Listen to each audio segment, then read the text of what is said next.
안녕하세요, 청취자 여러분. 오늘 저희가 함께 들여다볼 자료는요, 베트남의 어느 바닷가에서 보낸 70분짜리 아침 달리기에 대한 기록입니다. 네. 4km 70분. 네, 숫자만 보면 그냥 평범한 운동 기록 같잖아요. 그렇죠. 그런데 이 안을 자세히 들여다보면 정말 놀라울 정도로 촘촘한 세상이 담겨 있어요. 맞습니다. 그래서 저희의 오늘 임무는 이 짧은 여정을 따라가면서 그 스쳐 지나가는 풍경 속에 숨어 있는 것들, 그 지역의 문화나 사람들의 삶, 또 자연의 목소리까지 이걸 좀 생생하게 끄집어내는 겁니다. 네. 이게 그냥 달리기 기록 분석이 아니라 뭐랄까 한편의 짧은 다큐멘터리를 함께 감상하는 그런 시간이 될 것 같아요. 좋은 뷰네요. 이 자료가 정말 매력적인 이유가 바로 그 관찰의 힘을 제대로 보여준다는 점이거든요. 관찰의 힘이요? 네. 우리가 그냥 무심코 지나치는 일상적인 공간도 이렇게 밀도 높게 들여다보면 그 안에서 경제 구조라던가 사회적 역할, 심지어는 인간과 자연의 관계까지 다 읽어낼 수가 있는 거죠. 와, 오늘 우리는 이 4km의 여정 속에 숨겨진 그 연결고리들을 하나씩 맞춰보면서 하나의 완성된 그림을 만들어가는 재미를 느껴보려고 합니다. 좋습니다. 그럼 그 여정의 출발점으로 한번 가보죠. 네. 시간은 동이 트기 시작하는 오전 6시, 장소는 해변입니다. 아주 이른 시간이네요. 그렇죠. 달리기가 시작되자마자 아주 인상적인 두 인물이 등장하는데요. 한쪽에서는 한 여성이 조용히 해변을 청소하고 있고요. 그리고 다른 한쪽에서는 한 남성이 저 반대편 산에 있는 사찰의 불상을 가만히 바라보고 있어요. 와, 이 두 모습이 한 공간에 있다는 게 참 흥미롭네요. 네, 굉장히 다른 두 모습이 같은 시간, 같은 공간에 있다는 게 신기하지 않나요? 이 두 사람은 각자 어떤 아침을 맞이하고 있는 걸까요? 정말 흥미로운 시작점이죠. 한 명은 아주 현실적이고 또 실용적인 행동. 네, 노동이죠. 그렇죠. 노동을 통해 하루를 시작하고 있어요. 공동의 공간을 깨끗하게 만드는 어떻게 보면 되게 이타적인 행위고요. 맞아요. 반면에 다른 한 명은 지극히 내면적인 행위, 즉 명상을 통해 하루를 열고 있는 거죠. 아, 외부 세계가 아닌 자기 내면을 들여다보면서 평온을 구하는 거잖아요. 그러네요. 이 두 모습이 공존한다는 것 자체가 이 공동체가 물질적인 가치와 정신적인 가치, 현실과 내면의 평화를 모두 중요하게 여긴다는 걸 상징적인 장면이라고 생각해요. 아, 그렇게 볼 수 있겠네요. 누군가는 몸을 움직여서 세상을 정돈하고 또 누군가는 마음을 가다듬어서 자신을 정돈하고 네, 맞아요. 서로 다른 방식이지만 하루를 좀 경건하게 시작한다는 공통점이 있는 것 같아요. 그렇죠. 그런데 여기서부터 글쓴이의 계획이 살짝 틀어지기 시작하는데 이게 또 다른 재미를 주더라고요. 아, 계획이 틀어져요? 네, 원래는 한 1-2km 정도만 뛰고 돌아오려고 했는데 갑자기 마음을 바꿔서 마을 쪽으로 500m를 더 달려가기로 합니다. 바로 그 지점. 계획에서 벗어나는 그 순간이 중요합니다. 아, 우리는 보통 정해진 목표를 향해서 최단 경로로 가려고 하잖아요. 그렇죠. 효율적으로. 네. 하지만 때로는 그 경로를 살짝 이탈했을 때 예상치 못한 선물을 받게 되죠. 이 기록에서도 정확히 그런 일이 일어납니다. 맞아요. 돌아오는 길에 모래사장에서 야구공보다 작은 둥근 물체를 발견해요. 네네. 당연히 공인 줄 알고 장난스럽게 툭 찼는데 저도 그랬을 것 같아요. 그랬는데 이게 딱딱한 느낌에 깜짝 놀라서 보니까 그릇 모양의 작은 식물이나 씨앗이었다고 해요. 아, 씨앗이요? 공이 아니라? 네. 저 이 부분 읽으면서 저도 모르게 웃음이 나더라고요. 하하, 정말 귀여운 반전이네요. 공인 줄 알았는데 씨앗이라니. 그렇죠. 만약 원래 계획대로 정해진 지점에서 바로 돌아왔다면 이 씨앗과의 만남은 아예 없었을 겁니다. 아, 그랬겠네요. 목표 달성이라는 효율성의 관점에서는 500m를 더 간 게 낭비일 수 있지만 경험의 풍요로움이라는 관점에서는 엄청난 이득이 된 셈이죠. 와, 낭비가 아니라 이득이다. 네, 이런 작은 우연과 발견이 밋밋할 수 있는 달리기를 훨씬 더 입체적이고 기억에 남는 사건으로 만들어주는 것 같아요. 정말 그렇네요. 계획이 없던 길에서 만난 작은 씨앗 하나가 전체 경험의 색깔을 확 바꾸는군요. 맞습니다. 일상에서도 가끔은 내비게이션이 알려주지 않는 길로 가보고 싶은 마음이 드는데 바로 이런 즐거움 때문인가 봐요. 저도 비슷한 경험이 있어요. 늘 다니던 출근길 대신에 그냥 무심코 다른 골목으로 들어갔다가 제 인생 최고의 커피를 파는 작은 로스터리 카페를 발견한 적이 있거든요. 와, 진짜요? 네. 그 후로 제 아침이 훨씬 풍요로워졌죠. 아마 이 글쓴이도 이 씨앗을 발견한 순간 더 달려오길 잘했다라고 생각하지 않았을까요? 그랬을 것 같아요. 작은 일탈에 주는 아주 큰 보상이죠. 자, 그 씨앗과의 예기치 못한 만남이 좀 고요하고 개인적인 즐거움이었다면 네, 이제 마을로 들어서면서부터는 분위기가 정말 180도 달라집니다. 어떻게 달라지나요? 갑자기 사람들의 활기, 뭐랄까 삶의 에너지가 폭발하는 느낌이에요.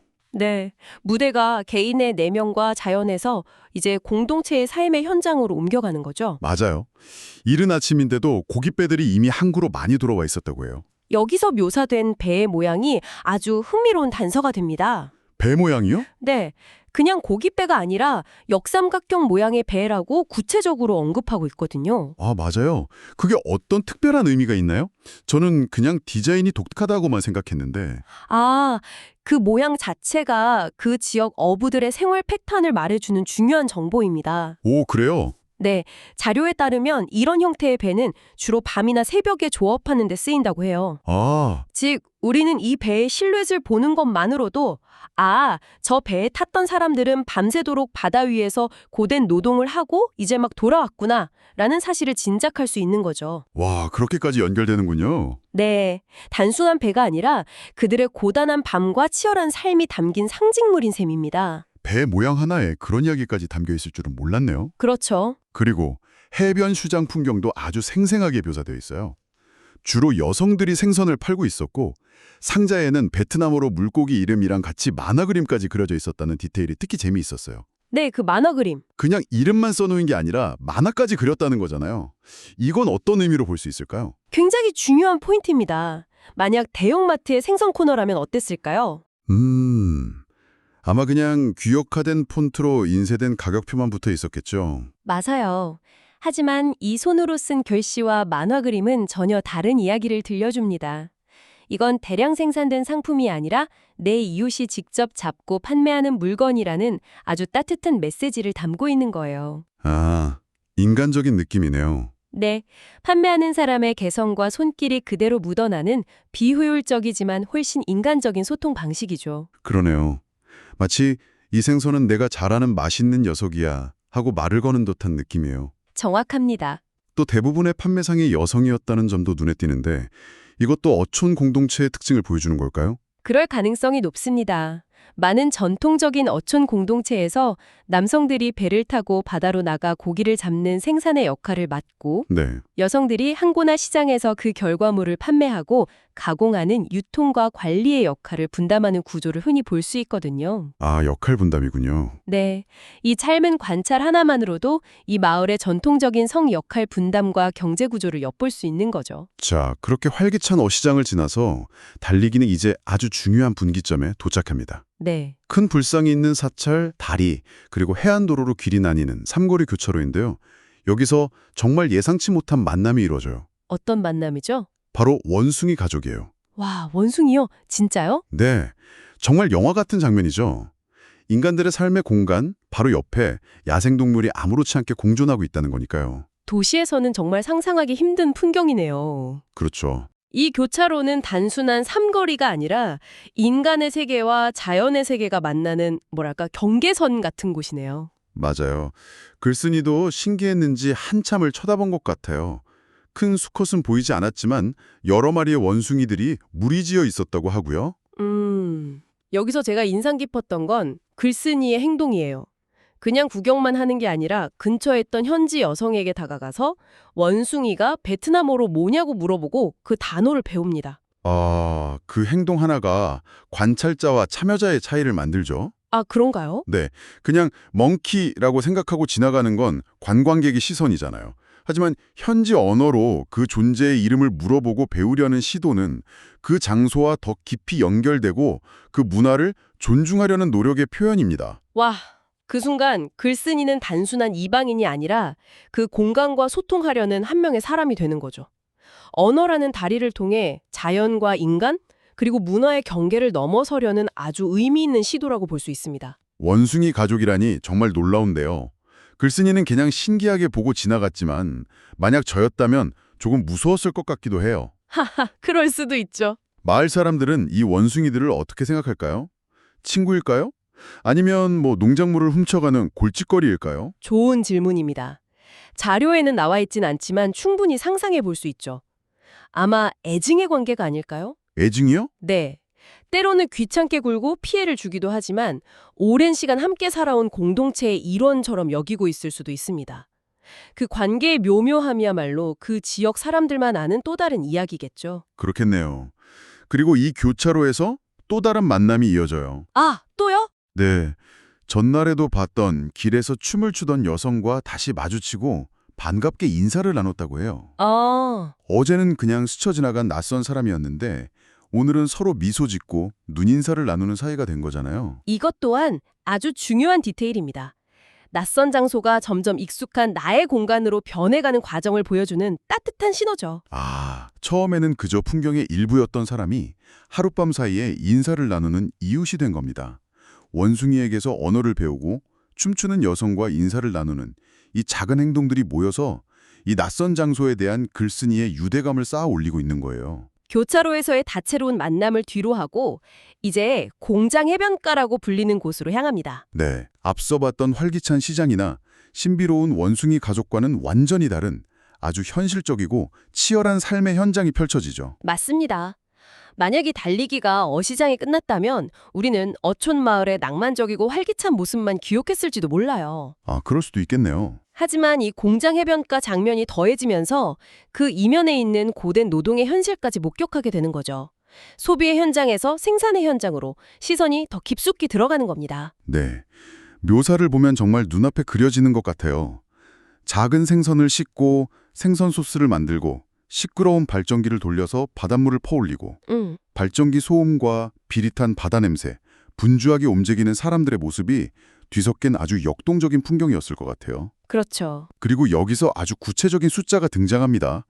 한 봉지에 약 10kg씩 생선을 담아서 총 60개의 봉지를 트럭에 싣는 장면이 나와요. 바로 그 10kg짜리 60개라는 구체적인 수치가 이 장면을 살아있게 만듭니다. 아, 그냥 많은 생선을 포장했다고 말하는 것과는 전혀 다른 현실감을 주죠. 네. 청취자분도 한번 상상해 보세요.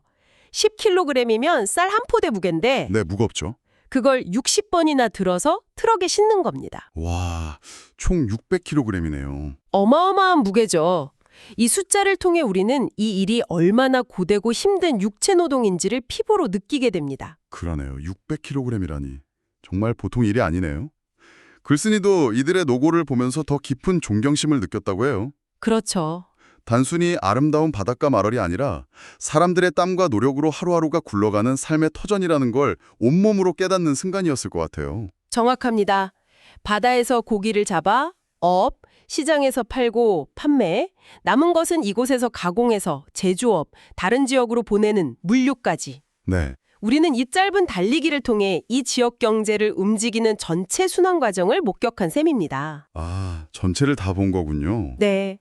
낭만적인 풍경 너머에 있는 공동체를 지탱하는 치열한 삶의 맨 얼굴을 마주하게 된 거죠.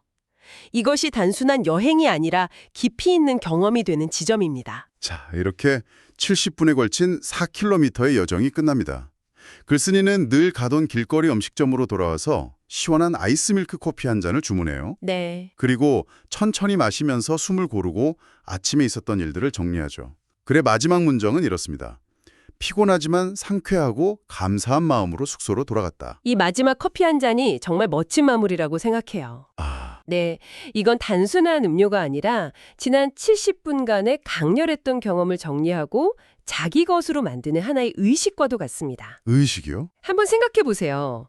고요한 새벽의 명상적인 풍경에서 시작해서 예상치 못한 씨앗과의 만남, 활기 넘치는 어시장, 야생 원숭이 가족과의 조우, 그리고 치열한 노동 현장까지. 와, 정말 압축적인 70분이었네요. 그렇죠. 짧은 시간 동안 엄청나게 많은 정보와 감정이 폭풍처럼 지나갔을 겁니다. 한 편의 영화를 본 것 같아요, 정말. 맞아요. 달리기를 통해 외부 세계를 온몸으로 흡수했다면 이제 이 커피를 마시는 조용한 시간을 통해 그 모든 경험들을 내면에서 소화하고 의미를 부여하는 거죠. 아, 흩어져 있던 장면들이 이 커피 한 잔의 시간 동안 비로소 하나의 의미 있는 이야기로 연결되는 겁니다. 그리고 그 결과물이 바로 피곤하지만 상쾌하고 감사하다는 이 복합적인 감정인 거죠. 네네. 이걸로 완벽한 기승전결을 갖춘 하나의 이야기가 완성되는 겁니다. 오늘 우리는 4km의 아침 달리기라는 아주 짧은 기록을 통해 한 해변 마을의 아침을 정말 속속들이 경험한 것 같습니다. 네, 그랬죠. 고요한 명상의 순간에서부터 시끄럽벅적한 시장, 인간과 자연의 경계, 그리고 땀 흘리는 노동의 현장까지 달리기가 끝났을 때 글쓴이가 느꼈을 그 상쾌함과 감사함이 뭔지 저도 조금은 알 것 같아요. 이 기록이 흥미로운 점은요. 처음부터 끝까지 글쓴이의 내면 심리보다는 눈에 보이는 외부 세계를 세밀하게 묘사하는 데 집중하고 있다는 겁니다. 아, 맞아요. 관찰의 기록이었죠. 네. 그래서 여기서 청취자분께 마지막으로 이런 질문을 하나 던져보고 싶네요. 네. 생각만 해도 흥미로운데요? 매일 지나쳐서 너무나 익숙해진 그 풍경 속에서 혹시 우리가 놓치고 있던 어떤 새로운 세계를 발견하게 되지 않을까요? 어쩌면 우리 바로 눈앞에 우리가 미처 알아채지 못했던 수많은 이야기들이 숨쉬고 있을지도 모릅니다. 네. 매일 같은 버스를 운전하는 기사님의 무표정 속에 숨어 사연, 새로 생긴 가게의 간판 글씨체에 담긴 주인의 꿈, 아침마다 묵묵히 거리를 청소하는 환경묘화원의 구부정한 등 아, 관찰의 시선을 조금만 바꾸면 우리의 평범한 일상도 이 70분의 달리기만큼이나 풍요롭고 의미 있는 여정이 될 수 있지 않을까요?